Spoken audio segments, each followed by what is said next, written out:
भारती को 24 घंटे बिजली मिली है, सिर्फ 22 तक जो वादे किए थे उसको बता रहा हूं, लेकिन का जिक्र नहीं करते मोदी जी, क्योंकि सब जुमले हैं। रोजाना नए शब्दों को लाना, नए नए शब्दवाग दिखाना, झूठ बोलना, फिर नए नई बातें करना। बिल्कुल। तो आपकी एक सेकंड अखिलेश जी, अब लगातार आप 2.5 मिनट बोल लिए, अब आपने अपनी वाणी को अब विराम दीजिए। गौरव भाटिया का मैं रुख करता हूं, लेकिन एक पॉइंट मैं कहना चाहता हूं। आपने ये सारी बातें बीजेपी की अभी हाल में 5 राज्यों का विधानसभा चुनाव हुआ था, वहां पे गिनाई होंगी, लेकिन जनता ने आपकी नहीं मानी, आपको एक राज्य नहीं मिला। पॉइंट ये भी है, इस समय कांग्रेस की स्थिति जो है वो किसी से ढकी छुपी नहीं हुई है, भरे बाजार में सबको पता है। बीजेपी की जो स्थिति है वो भी भरे बाजार सबको पता है। लेकिन मैं रुक करता हूं गौरव भाटिया का। गौरव भाटिया, पहले तो पुलवामा में जो आपने करा, इस पर जो इल्जाम लगाया है अखिलेश जी ने, उसका जवाब भी दे दीजिए 30 सेकंड के अंदर, और बाकी बीजेपी का माइनस शुरू होने वाला है। आप अपने चरम पर। अमीर जी, मैं सुन रहा था, आपने कहा कि कई सावन देखे हैं अखिलेश जी ने। अरे सावन तो इन्होंने कई देखे हैं, लेकिन उत्तर प्रदेश चुनाव याद करिए, अभी कुछ ही माह हुए हैं।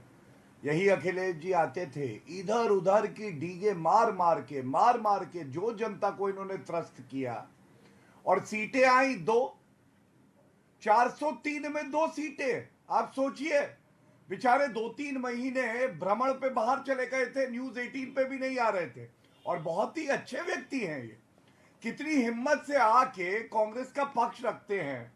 लेकिन अगर प्रोडक्ट में ही कुछ गड़बड़ी हो, अगर राहुल गांधी लॉन्च ना हो, तो बेचारा प्रवक्ता क्या कर सकता है भाई। दूसरी बात देखिए, ना बीजेपी मैक्सिमम पे है और ना कांग्रेस मिनिमम पे है। अमीर जी, मैं आपको बता रहा हूं, चुनाव दर पर अखिलेश जी को तो लग रहा है ये मैक्सिमम है, 303 आपका सर्वोच्च है। हाँ, देखिए अमीर जी, अखिलेश जी पे व्यक्तिगत मैं कुछ नहीं कहूंगा, इनका स्वभाव बहुत ही मिलनसार है। लेकिन मैं एक बात जरूर कहूंगा, आप याद करिए 2019 के चुनाव के परिणाम आए ना, सारे कांग्रेसी प्रवक्ता जैसे गधे के सर से सींग गायब होते हैं वैसे गायब हो गए। उत्तर प्रदेश के चुनाव में तो ऐसे आके डींगे मारी, और जिस दिन परिणाम आए नहीं 3 महीने।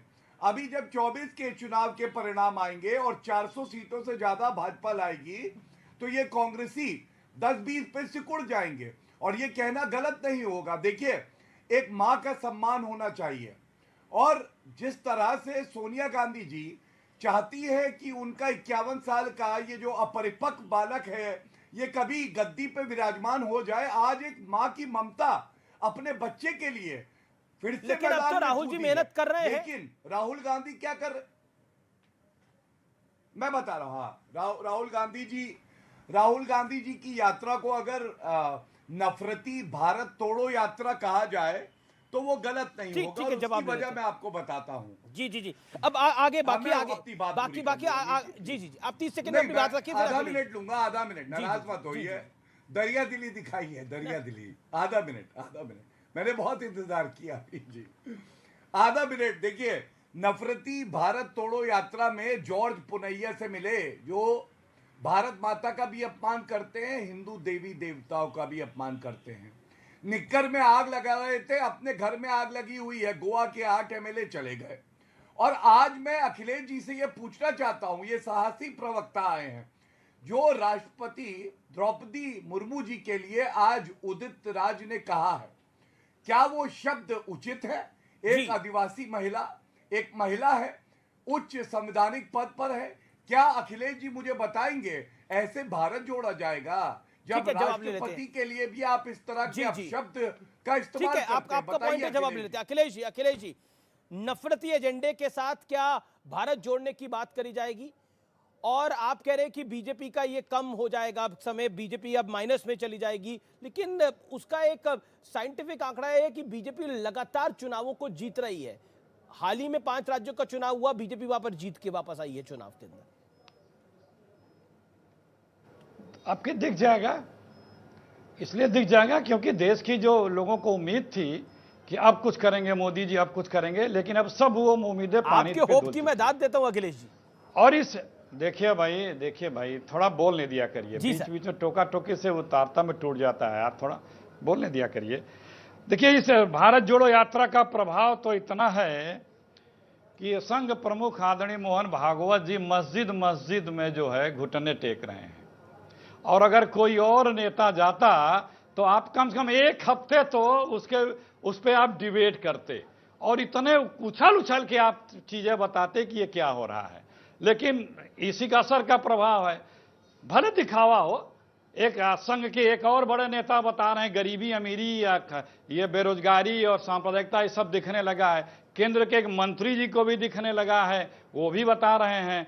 जिन मुद्दों पे ये यात्रा हो रही है वो बातें लोगों को दिखने लगी हैं, बीजेपी के लोगों की। आप कह रहे हैं राहुल जी की यात्रा का असर है? चैनल के भाई जो इस बात को लेके यात्रा चल रही है वो बातें जिसको स्वीकारती नहीं थी बीजेपी, पार्लियामेंट तक में कहती थी कि ऐसा कुछ नहीं है, ना महंगाई है, ना बेरोजगारी है, ना सांप्रदायिकता, ना फलाना धमाके, सब कुछ वो सब अब स्वीकारने लगे हैं, बताने लगे हैं। यहाँ तक कि एक लाला रामदेव है। आप कह रहे हैं भारत जोड़ो यात्रा की वजह से संघ, ये बड़ी बात आप कह रहे हैं। एक सेकंड रोकना चाहूंगा आपको। आप कह रहे हैं भारत जोड़ो यात्रा की वजह से संघ प्रमुख मस्जिद जा रहे हैं, बीजेपी के मंत्री स्वीकार कर रहे हैं। लेकिन एक बात बताइए, गुलाम नबी आजाद को भारत जोड़ो यात्रा स्वीकार नहीं थी। आपके 8 विधायक जो गोवा में आपको तिलांजलि दे के चले गए, उनको क्यों ये संदेश नहीं गया? उन्होंने पार्टी क्यों तोड़ दी? अब अपने लोगों को नहीं समझा पा रहे, बाहर पारे समझ पा रहे हैं। अमीर जी थोड़ा पेचीदा सवाल है, अगर जवाब दे पाए जैसे कुछ। हाँ जी, आप जैसे कुछ हमारे भाई पत्रकार और बीजेपी आरएसएस जिस दिन हमारी तारीफ करने लगेगी ना, उसी दिन हमारे बड़ा चिंता होने लगेगा कि हमें कुछ कमी आ गई है क्या। आप हमारी आलोचना करते हैं, ये हमारे लिए एक तरह से है कि हम उससे ऊर्जा पाते हैं कि इन चीजों से किस हम कामयाब हैं, हम सफलता की तरफ बढ़ रहे हैं, तभी हमारी आलोचना। विधायक का कांग्रेस छोड़ना सफलता है। सुनिए एक मिनट प्लीज, बोलने दीजिए भाई। अरे 8 विधायकों का कांग्रेस छोड़ना सफलता की नहीं दे रहे हैं। अरे मैं बता ही तो रहा हूं जी, आप बोलने नहीं देते। बता ही तो रहा हूं। मैंने कहा कि एक लाला, हे भगवान, आप डिस्टर्ब कर रहे हैं। मैं कहां बोल पा रहा हूं, आप तो खाली डिस्टर्ब कर रहे हैं। एक लाला रामदेव जी हैं, उनकी भी भाषा बदल गई है। कई चैनल हैं जो अपनी सर्वे दिखा रहे हैं, बता रहे हैं कि कांग्रेस बहुत आगे बढ़ रही है, राहुल जी बहुत आगे। तो ये सारी बातें हैं। और हम नहीं कहना चाहेंगे, हमारे प्रधानमंत्री हैं, हमारे परिपक्व मोदी जी की परिपक्वता के ज्ञान की परिपक्वता की बातें ये लोग चाहते हैं, बीजेपी के लोग, कि मोदी जी की उन सब बातों को बता करके मोदी जी की अज्ञानता का प्रदर्शन एक बार फिर किया जाए। लेकिन मैं गिना सकता हूं, अगर ये कहेंगे भाटिया, तो 50 मेरे पास उसकी जानकारियां हैं। गोबर से, गटर से, गैस से लगाए और राडार को किस तरह से बादलों, फाइटर प्लेन को, वो सब बता सकता हूं। लेकिन ये कोई जी ठीक है। एक सेकंड, बिल्कुल। उसके बाद अब मैं डिबेट को ओपन कर लेता हूं, लेकिन 40 second Gaurav Bhatia, you rebut, then Shubhrashtra. Gaurav Bhatia. देखिए अमीर जी, आपको मालूम है राहुल गांधी के नेतृत्व में जितने अंडे कांग्रेस पार्टी को मिले हैं, अगर ये अपने पार्टी हेडक्वार्टर की जगह पोल्ट्री फार्म खोल लें तो ज्यादा चलेगा। मैं आपको कुछ आंकड़े देता हूं। बात कर्नाटका की हुई ना, कर्नाटका में 2018 में विधानसभा चुनाव में भाजपा की सीटें 104-64 बढ़ी थी, इनकी सीटें 44 कम हो गई थी। और 2019 में सबक नहीं लिया था ये अंडे देने वाली मुर्गी ने। 2019 के लोकसभा में 28 सीटों में 1 सीट आई थी, 1 सीट, और भाजपा की आई थी 25। फिर आए विधानसभा चुनाव, 5 प्रदेशों में, एक में इनकी सरकार थी, पंजाब में क्या हश्र हुआ हमने देखा। और 4 प्रदेशों में हमारी सरकार थी, भाजपा ने चारों प्रदेशों में सरकार बनाई। उत्तर प्रदेश में कीर्तिमान बनाया, उत्तराखंड में दोबारा सरकार आई, जो कि पहले कभी नहीं हुआ था। और सबसे बड़ी बात है, दिल्ली के 4 चुनाव, 2 विधानसभा 2 लोकसभा, इनके आए अंडे।